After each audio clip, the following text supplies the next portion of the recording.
नमस्कार, सी न्यूज भारत में आप सभी का एक बार फिर से स्वागत है। यूपी बुलेटिन में शुरुआत करेंगे अम्बेडकर नगर से, जहां डीएम को पूर्व नगर अध्यक्ष ने नगर से संबंधित विभिन्न समस्याओं से ज्ञापन देकर कराया अवगत। और आगे बात होगी मेरठ की, जहां पर एक ही परिवार के 5 लोगों पर आया भूत प्रेत का साया। इन तमाम खबरों पर करेंगे विस्तार से चर्चा।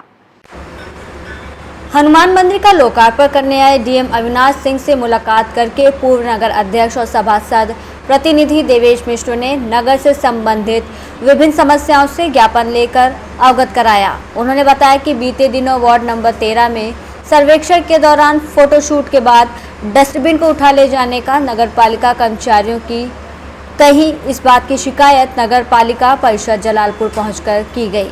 इसके साथ पत्रकार भी मौजूद थे। वहीं महिला कर्मचारी से बात हुई। उन्होंने जनता को उत्पत्ति कहा और बोला इसलिए डस्टबिन नहीं रखा जाता है। जब पत्रकार द्वारा वीडियो को प्रसारित कर दिया गया तो फोन करके उनको धमकी भी दी जाने लगी और कहा कि तुम्हारे खिलाफ एफआईआर करवा दूंगी। वहीं सभासद रुक्मणी मिश्रा ने दिए गए ज्ञापन में नेड़ा द्वारा उनके वार्ड नंबर 25 में विगत लगभग 25 वर्षों पहले बनवाया गया था, लेकिन लगभग 10 वर्षों से निष्क्रिय योजना पड़ा हुआ है। सफाई व्यवस्था खराब है, वहीं सही कराए जाने की मांग की गई है। अम्बेडकर नगर से सी न्यूज संवाददाता अजय कुमार उपाध्याय की रिपोर्ट। खबर जनपद ललितपुर के तहसील मड़ावरा से है, जहां कस्बा मड़ावरा के बंटी पेट्रोल पंप के सामने मेन रोड पर बीच बाजार कटर से काटकर एक विशाल शीशम का हरा भरा पेड़ धाराशाही कर दिया गया।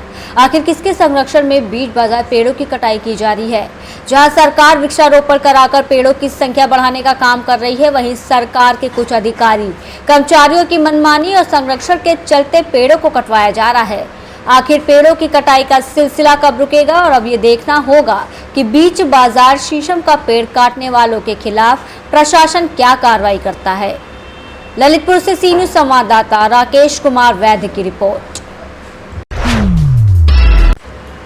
मामला ग्राम कनौरा थाना महोबकंड जनपद महोबा उत्तर प्रदेश का है, जहां इस गांव के एक ग्रामीण अखिलेश अहिरवार और उसकी मां ने अवगत कराया कि बालू माफियाओं के हौसले इतने बुलंद हैं कि मना करने पर भी नहीं मानते और जान से मारने तक की धमकी दे डालते हैं। महोबकंड पुलिस की भी भूमिका इस अवैध खनन को लेकर कार्रवाई के नाम पर सवाल खड़ी करती है। क्या शासन प्रशासन तभी जागेगा जब कोई घटना घटित हो जाएगी? वहीं पत्रकार और रिपोर्टर ये सब इंटीरियर एरिया होने की वजह से और पुलिस सुरक्षा न मिलने से कवरेज करने से कतराते हैं। खैर, देखते हैं इस खबर का शासन प्रशासन और जिम्मेदारों पर क्या असर पड़ता है और क्या कार्रवाई अमल में लाई जाएगी, ये तो आने वाला समय ही तय करेगा। देखिए किसान का क्या कुछ कहना है।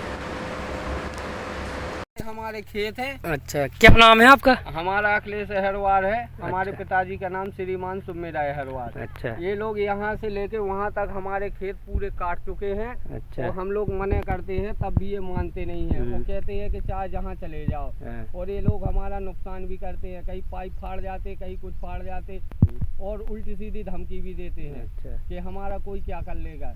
ये बिल्कुल नहीं मानते हैं। शिकायत आपने कहाँ की इनकी? शिकायत हमने एक बार हेल्पलाइन नंबर लगाया था। हेल्पलाइन से सीधा महोकंड पहुंचा, फिर महोकंड के थाने का हमारे पास दरोगा जी का फोन आया था। तो वो कह रहे थे आप थाने आओ, एप्लीकेशन लिख के दो, फिर हम देखते हैं। फिर कह रहे कि ट्रैक्टर आएंगे तो हमें बताना। फिर हमने कॉल करी, लेकिन वो कह रहे कि अब तुम हमें गाँव का पता बताओ, किसके ट्रैक्टर हैं, क्या है। तो सर हम इतना नहीं जान सकते कि कहाँ के ट्रैक्टर। कितने ट्रैक्टर आते हैं वैसे? कम से कम 5-6 ट्रैक्टर आते हैं रोज। आप यहीं पे रहते हैं? हाँ, हम यहीं पे रहते हैं। अच्छा, धमकी देते हैं आपको? रात बिरात हैं कि तुम्हें तो यहाँ पे अकेला रहना है, तुम क्या कर लोगे, कोई यहाँ पे मार के चला जाएगा, फिर तुम क्या करोगे? क्या करेंगे? इनके पापा ने कहा कि हम पुलिस जाते करते जाओ, चले जाओ, पुलिस क्या करे? पुलिस कुछ नहीं कर पाए। अच्छा। थाने से कोई एक्शन नहीं लिया? थाने से कोई एक्शन नहीं। महोबा से सी न्यूज संवाददाता सुरेंद्र कुमार निराला की रिपोर्ट। परतापुर थाना क्षेत्र रिठानी के रहने वाले एक ही परिवार के 5 लोग 2 दिन से अपने शरीर में भूत प्रेत आने की बात कहकर हंगामा कर रहे थे। कभी सड़क पर पत्थरबाजी तो कभी गाली गलौज। इस बात की जानकारी जब पुलिस को लगी तो पुलिस ने 5 को जिला अस्पताल के लिए रवाना कर दिया, पर सभी ने हंगामा करते हुए एम्बुलेंस के शीशे तोड़ दिए और कूद कर भाग गए। बता दें कि शनिवार सुबह परतापुर तिराहे पर 2 लेडीज और 3 पुरुष फिर भूत प्रेत शरीर में आने की बात कहकर सड़क किनारे हंगामा करने लगे। जिसे देख वहां सैकड़ों लोग इकट्ठा हो गए और परतापुर इंस्पेक्टर दिलीप सिंह बिष्ट भी मौके पर पहुंचकर तांत्रिक को तलाश करने लगे। काफी समझाने के बाद भी जब ये 5 लोग नहीं माने तो क्षेत्रीय लोगों ने अपने हाथ में डंडा उठा लिया और डंडे के सामने भूत को नचाया। 4 डंडे पड़ते ही सभी 5 का भूत भाग निकला। इसके बाद पुलिस सभी को थाने ले गई और जांच में जुट गई। भूत प्रेत के नाम पर हंगामा कर रहे लोगों ने अपना नाम टिल्लू मंडी व्यापारी बताया है और साथ ही उसका बेटा अजय जो कि जिम ट्रेनर है, वहीं दूसरा बेटा अनुज बीटेक की पढ़ाई कर रहा है, वहीं बहन पूजा भी बीटेक कर रही है, वहीं दूसरी बहन प्रीति बीएस सेकेंड ईयर की छात्रा है और सभी रिठानी के ही रहने वाले हैं।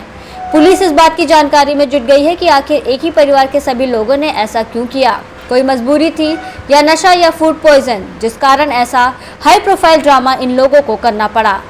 एक बात तो साफ हो गई है कि जो पहले कहावत में सुना करते थे कि लट के सामने भूत नाचता है, वो पहली लट के सामने भूत नाचता हुआ देखा गया। मेरठ से सी न्यूज़ संवाददाता नवनीत कुमार बैंसला की रिपोर्ट। खबर सोनभद्र से है, जहां डीएम ने कहा कि कोई भी प्राइवेट विद्यालय इस वर्ष फीस वृद्धि में नहीं कर सकता इजाफा। किसी विद्यालय द्वारा अगर 2025 में फीस वृद्धि की गई है तो कम करनी होगी, वहीं निजी स्कूलों के मनमानी फीस वृद्धि पर लगाम लगाई जाएगी। फीस वृद्धि को लेकर लगातार हुए विरोध प्रदर्शन और प्राचार्य को डीएम ने संज्ञान में लिया। वहीं सपा नेताओं द्वारा भी निजी स्कूलों की मनमानी को लेकर विरोध प्रदर्शन किया गया था।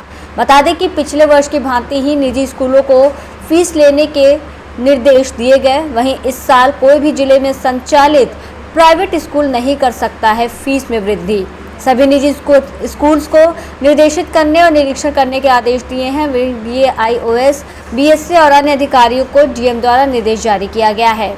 वहीं किताबों की बिक्री मनमाने तरीके से करने वालों पर भी नकेल कसी जाएगी। मामले को लेकर जनपद के सभी निजी स्कूलों को निर्देश जारी हुआ है। तो आज संत जोसेफ में आप लोगों का दौरा हुआ है जिलाधिकारी महोदय के आदेश पर, क्या मामला है, क्या प्रक्रिया है? पब्लिक ग्रीवांसेज के अंतर्गत, जिसमें